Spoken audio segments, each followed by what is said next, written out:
धोखेबाज पति, भाग दो, जल्द ही करूँगी। Very good. तुम्हारे माता पिता कहाँ हैं? मेरे पापा गुजर गए। माँ है, वह आज मेरी मौसी से मिलने गए हैं। कब आएगी? शाम को आने वाली है। मैं उनसे मिलने आऊँगी कभी। सोनाली, तुम यहाँ ही रुकने वाली हो क्या? कमर की मोच कैसी है अब तुम्हारी? माँ, दर्द तो बढ़ गया, बहुत दर्द हो रहा है। डॉक्टर को बुलाएं क्या?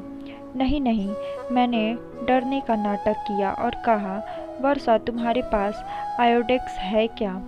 हाँ है ना, लाती हूँ, बोलकर वर्षा जल्दी से अंदर गई। मैंने उससे आयोडेक्स लगवाया। मेरी सास वर्षा को जवान लड़कियों ने कैसे बर्ताव करना चाहिए इस पर लेक्चर दे रही थी। मीनाक्षी जानबूझकर छेड़ने के लिए मजबूर कर रही थी। ऐसा माहौल था कि दोनों किसी भी क्षण लड़ने लगेंगे। उस माहौल में वर्षा का तनाव बढ़ गया था। तभी दरवाजे की घंटी बजी। मीनाक्षी ने जाकर दरवाज़ा खोला। जब वह लौटे तो उसके साथ बीसी समूह के मेरी 3 सहेलियां सालू, रूपाली, मीनाक्षी थी। यह तीनों बहुत बातूनी हैं। उनके आगमन ने माँ बेटी के बीच वाक्य युद्ध को रोक दिया, लेकिन रूम का आवाज़ा एकदम ज़्यादा बढ़ गया। अपनी नई सहेली से सेवा करवा रही हो क्या सोनाली? रूपाली ने आंखें फैलाकर कहा और सभी हंस पड़े। वर्षा तुम्हारे बारे में बहुत सुना है सोनाली से। सोनाली हमेशा तुम्हारे बारे में बोलती रहती है। देखो, उसके दिल में बैठकर हमें वहाँ से मत भगाना। सालू ने वर्षा के कंधे पर हाथ रखते हुए कहा। हम अपने नए दोस्ती की नींव को मजबूत करने के लिए गरम गरम समोसे, जलेबी, ढोकला लेकर आए। मनीषा ने इतने बेपरवाह अंदाज में कहा कि वर्षा को हंसना आया। अपना परिचय देने के बाद तीनों साहसपूर्वक रसोई में घुस गए।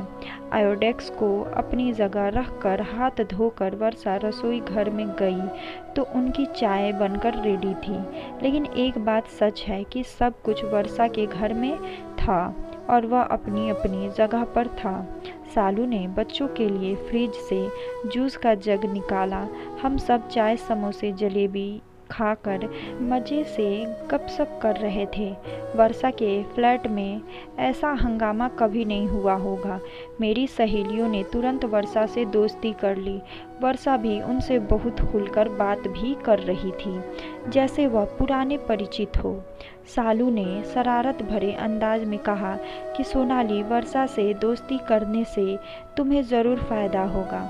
मैंने कुतूहलवश पूछा, कौन सा फ़ायदा?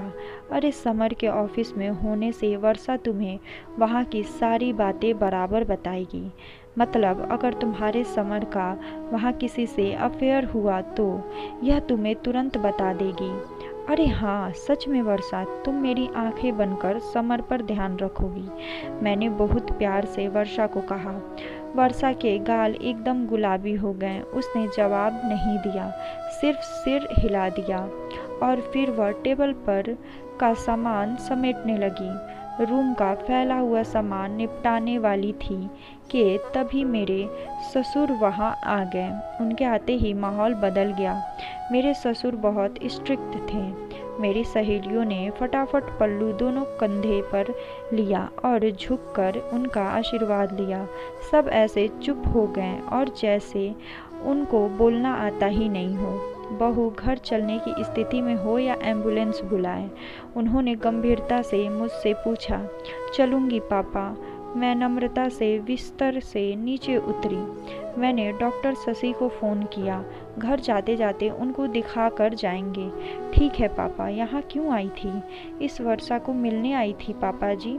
इसे कभी देखा नहीं, नई पहचान है क्या?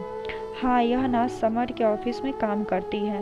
वर्षा बेटा, तुम अकेली रहती हो क्या यहाँ? नहीं अंकल, माँ के साथ रहती हूँ। वर्षा पापा की आवाज़ से ही डरने लगी। चलो अच्छा है, नहीं तो हम हैं ना तुम्हारे साथ। कभी भी मदद की आवश्यकता हो तो हमें बताना। पापा बोले, फिर हमारे तरफ मुड़कर बोले, अब चलें? पापा निकले वैसे हम भी उनके पीछे पीछे गए। घर से निकलते समय मेरी सास वर्षा को बोली, वर्षा बेटा, अब जल्दी तुम्हारी शादी का आमंत्रण हमारे हाथों में देना, देर हो गई तो अच्छे लड़के मिलते नहीं।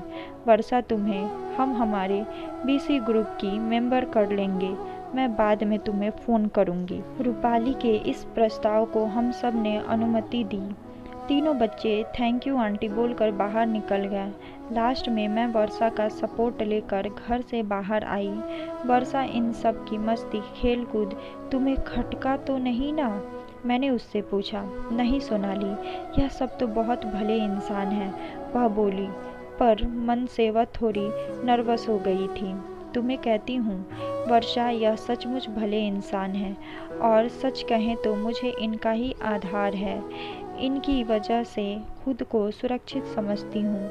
हमेशा मेरी मदद करते हैं। मेरी गृहस्थी को कोई बुरी नज़र से देख भी नहीं सकता, क्योंकि इनसे झगड़ा करना, इनको चैलेंज करना आसान बात नहीं है। ऐसे इंसान नसीब से मिलते हैं। खुद को सुरक्षित महसूस होना यह बहुत बड़ी बात होती है। वर्षा ने गर्दन हिलाई। संभाल कर जाना, वर्षा ने कहा। हमने प्यार से एक दूसरे को अलविदा किया। सभी गाड़ी में बैठ चुके थे।